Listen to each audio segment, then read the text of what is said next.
hingga 1992 dibangunlah Tugu Padang Area di Simpang Haru.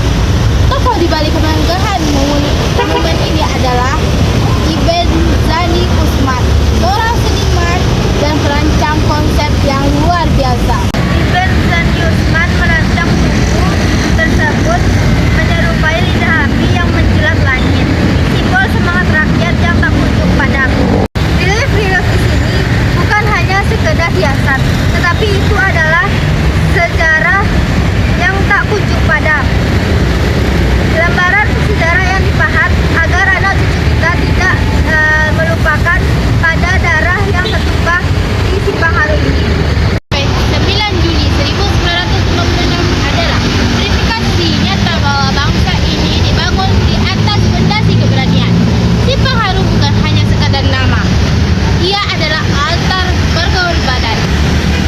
Hari ini, saat kita melewati Tugu Padang Area, mari sejenak menundukkan kepala, mengenang mereka yang gugur demi memastikan merah putih tetap berkibar di atas bumi Minangkabau.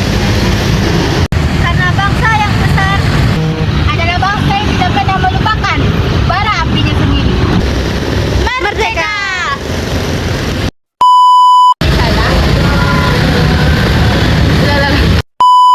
Sejarah.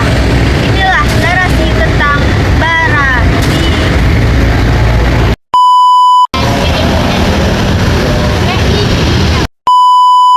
Serangan. Lagi mana?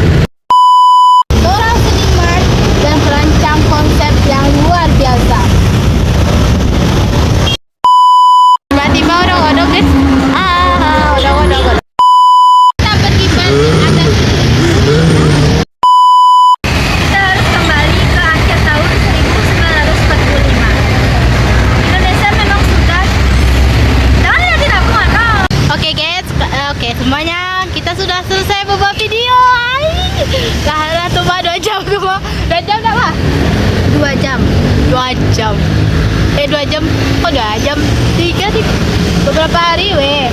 Oh iya, Seminggu kan? ditunda-tunda guys. Maaf ya. Ya, 2 minggu lah, 2 minggu. Oke semuanya, bye bye. Terima kasih telah menonton videonya.